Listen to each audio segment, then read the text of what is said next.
Hello, I'm Corey and welcome to my channel. Today is the second episode of Flips, Flaps, and Folds. And again, I'm going to try to make this really quick, 10 minutes or less. I did have a couple questions yesterday about the cover. Basically, it's a piece of linen with doilies sewn and pieces of lace sewn on top, and then attached, oh, well, there went that. And then attached with a lining of cotton fabric. And I don't know if you can hear that, but I put a couple layers of sewing paper, tissue paper in between so it would get that really cool crunchly feel. So that's what that is. And today's project, today's flip, flap, and fold is, let's see, there you go. This one right here. And this particular sample has 4 flips, but you can do 2, 3, 4, 5, as many as you want, but it just depends on the depth. And this particular sample uses book page, and all of the book pages flip up for more journaling space. So they've got tags in them which hold the flaps down. So you've got journaling space here, and then you've got journaling space on each of the flips. So it gives you quite a bit of journaling space on this particular one. And then these tags, and you can use any tags, of course, these tags hold the flips in place. And it's pretty intuitive, but at the same time, there's, like everything else, there's some different tips and tricks that I want to go through to show you and help you make the most use of your crafting time. I'm trying a different angle on the camera today, and I'm not so sure I love it. So if you don't like it, please let me know, and I'll try to do something else next time. Here is just a mostly completed sample of the one we did yesterday. I just put some tabs in there, and I inserted it in my book. And you know, just a big little book page with some journaling writing spots in the back and on the front. So there's a lot of, again, journaling space on this particular one. So that was episode 1, and then today's will be episode 2. So we'll be making this. Okay, I'll move this aside and we'll get started.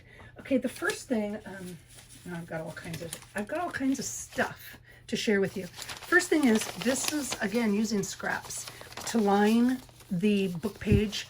I used scraps of notebook paper. And, you know, this one's torn, and I had just I tore a bunch of these out of the booklet and coffee dyed them, and I used this to line the ones in the sample.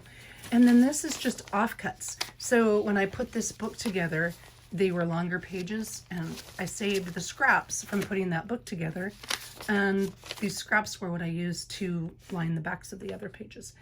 I made myself a little love note. Oh, here it is. Okay, a couple things to keep in mind when you're doing this. Visual impact. And the reason I say that visual impact is because you can use any scrap paper, but the ones you choose will have an impact on what your finished product looks like.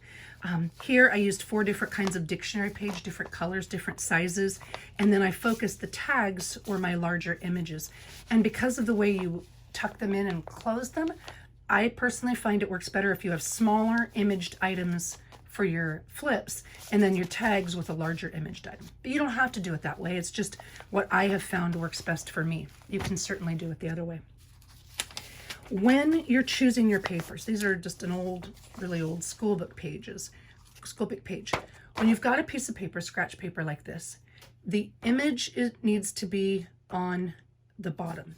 So for example, this particular one wouldn't be a good one to make the base or the flip, because this image would be upside down. So when I folded this around to the back, it would be upside down. So this one will be one I'd want to use for a tag because of where it's located. Your bottom is going to be your top. So when you fold these over, you fold them essentially like this. Your bottom is your top. So whatever image or words you have on the bottom of your page is essentially going to be on the top of your page. So you want to choose, if you're going to go with, you know, a printed or patterned paper, you want to focus on whatever's on the bottom, because that will be on the top of your flip, okay? And again, so here, this will be a great one, right? Because the image is on the bottom, but not really because of the size of the image. Again, this would make a really good tag if I were doing, you know, a children's book or a school book or something. But when I fold this in half, look, you can see it chops her off right at the head. So this wouldn't be the best image for that. I wouldn't use it necessarily for the flip, but I could, of course, use it for the tag. Now this one might be a good one, simply because most of my image is at the bottom, and I could fold this and get all or most of the important parts of the image. I wouldn't cut anybody's head off. But at the same time, look how wide this is. Now, if I've got a wide page and I want a wide thing, that'd be great. But you have to keep that in mind when you're choosing. And again, images like this, really large images, work great for tags, not so much for the flip part of the page. So that's something to keep in mind when you're making these. Words versus images. If you're going to use images, which you certainly can, and I'll pull this one up here, like these. Great example. These are just napkin covered pages. And really quickly, the way I do this is I get scrap paper and I wipe Mod Podge all over it. I let that dry. It takes moments. And then I get my iron out and I iron this on. It's completely flat, gives me a great surface. It stinks a little bit, but it works. And these are great. These square napkins are great because most of the time the images are upside down. So you're going to get something like this. So I've got a really large image here. And if I were going to do one with 3, let's just say I want flip with 3. So I've got 3 of my napkin images, and I'm going to fold them with a little bit of a flap at the bottom. And you don't even have to measure them if you don't want to, because your dimensions don't all have to be the same. But let's just say I'm going to fold it over like this and fold it over like this, and let's say I want 3 pieces, and I'll put that back out there so you can see it. And I fold it over like this. So these haven't been lined with paper, but it's going to look something like this, right? With creases. Well, the majority of my image is here. And when I take, here's a pen. When I take my tag that's going to hold this flap down and put it in, I'm going to lose a lot of my image. So you can certainly do that. And when you take it back out, you can see your image. But that's one of the reasons I prefer the smaller words or smaller pieces in the back and then the larger pieces in the front, because they're what's really going to show. So again, just something to keep in mind when you're making your paper selection. This is just a variety of book papers, different colors, different ages, different textures. One thing I have found with really old book page that tears super easily, like this one is 1870 something, and it tears at the blink of an eye. Well, if I use my glue stick and back this with paper, it makes this a lot more sturdy. So that's one way to make your really old, really cool edged and colored papers become a little more sturdy, or back them with something else for the writing spot. So anyway, I've got a bunch of different papers, different ages, different sizes, different textures. And again, I'm going to do the same thing. Whatever is on the bottom is going to be what shows. So this top, this won't show because that would be upside down.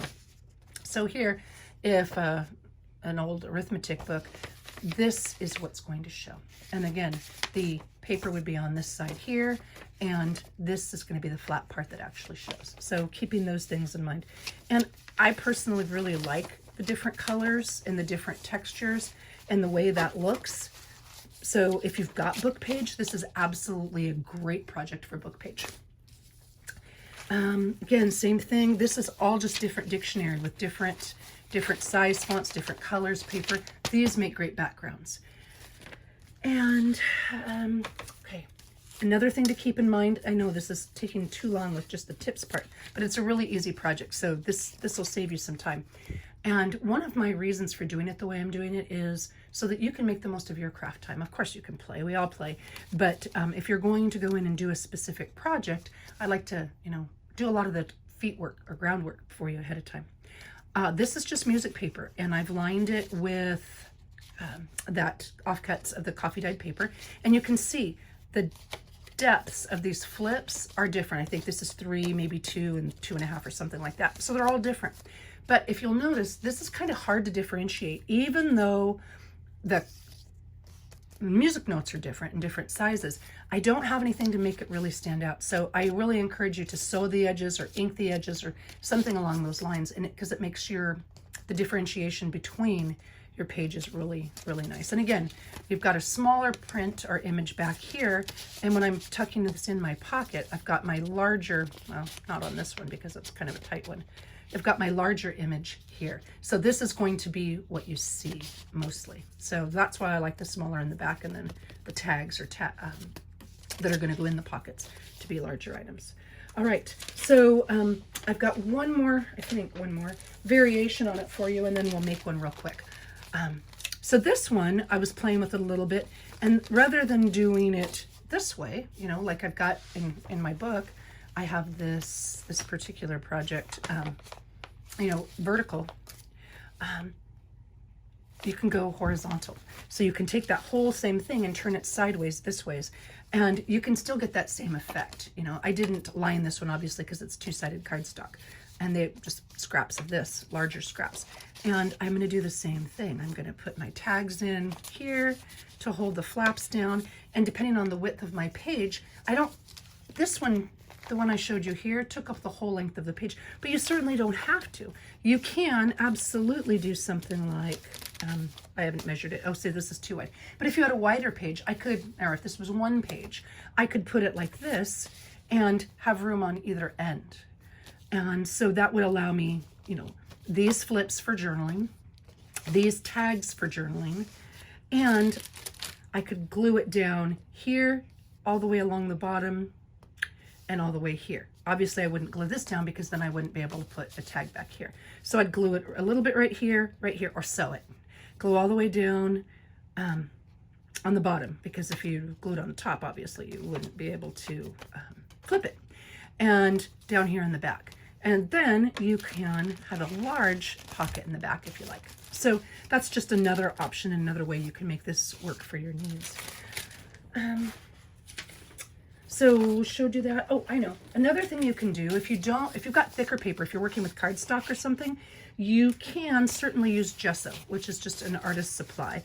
And it's white, but you can, or it comes in black, but you can tint it with ink, walnut stain, whatever. And that's what I've done with these, but learn from my mistakes. This is old ledger, scraps of the old ledger, and I used Gesso on the back so that I could use this for journaling and write. But the problem with that is the paper's really thin, and if I journal on this, it's going to show through. My writing is going to show through. Even if I use a really light pencil, it's still going to show. So if you want to use Gesso rather than paper, like if you're working with a thick cardstock, I highly encourage you to use Gesso on something that's thicker. All right, so I'm going to show you this because you're going to be amazed at how absolutely sillily simple it is. Okay, so I've got 3 random scraps of paper, right? And you can see they're different thicknesses and they're different lengths, and you kind of just have to decide what you want to do. Do you want all of your flaps the same size, or do you want them random sized? And how long do you want your total piece to be? Well, on this one, I don't particularly care. If I wanted them all to be the same, I would say measure 2.5 inches or so, and then score, 2.5 score. But you want, when you fold this over, okay, remember, you're bringing the top down in the back, and you want the bottom to be longer. And the reason you want the bottom to be longer is when you tuck in your tag, you want your tag to have some place to go. And when you're putting it on here, I'll show you. I'm just gonna randomly put that down here, okay? Randomly folded. And I'm gonna do the same thing with this one. Remember, the bottom is on the top. And I'm gonna do the same thing here and just kind of randomly fold it over. And the reason I have the longer tail at the bottom is because I am going to glue this side and this side down, okay? I could line these up neatly if I wanted to make them all get on track, but I probably won't do that. So you need this space to glue the other one down. Now you do not want to put glue all back here because then you won't be able to tuck anything in. So you're only going to want to put glue on 2 sides. And then this last one, I'll do the same thing. The bottom is on top, and I'm going to go just, again, a random fold. And here we go. Well, if I line these 2 up, which they would match, then it's going to look kind of funny if I do this. So I'll separate them, and I'll put this one here, and this one here, and then this one right here. So this is how I would stack them up to glue them. And you can see this one is much narrower. So obviously when I trim this at the end, this is going to be my widest piece. Okay, so I've got my pieces down. I'm going to assume that this is not, my page is shorter than this. If I needed to, I've got it laid down on my page and it turns out to be longer than my page, well, I can just come in and trim a little bit off here, or trim a little bit off here, or trim a little bit off here. You know, like, oh darn, this one's too long. So I'll get my paper trimmer. do I even have that in there? Yeah, I'll get my paper trimmer and I'll trim a little bit off so that I've got the right dimension and that it'll actually fit. And then I will lay my pieces down and I'll glue them in place, and I'll do that right here so you can see. All right, and I don't use a lot of glue, but now this is going to be my shortest one, so I'm going to glue this down first to make sure that I get it. Can you see? Yeah. To make sure I get it where I want it, and I get the glue in space. And you can glue over the edge of this a little bit, and that you can use the back of this piece to hold it in place. But I like the way it looks and the ease of it when I have a tag there, so that's what I choose. But if you don't want to do it that way, if you want to have it with a held in place with a light tuck underneath it, then just glue it down a little bit lower. So I've got those there, and now I'm going to trim this so I know about, I'm not going to do it perfectly, but I'm going to trim it so I know about how wide I need the next piece to be so that I can put my glue here. And I'm going to do the same thing. I can put the glue down on this section, or I can put the glue on the back here. And so I'll do it that way this time. A little bit of glue, a little bit of glue, and I'm going to glue it down. Again, I want it to touch the bottom of the flip, but I don't want it to go above it unless I'm wanting to tuck it there. Okay, so I've got it all glued. That's the only gluing I do, and I'll trim this off a little bit, and I'll trim this. I don't even really have to, but, and then I take my completed piece to my paper trimmer, and I trim all the edges. Trim it, oh here, I'll use this one. It's short enough to fit in here, so that my lines are straight, and that my bottom lines up, and then these lines are straight.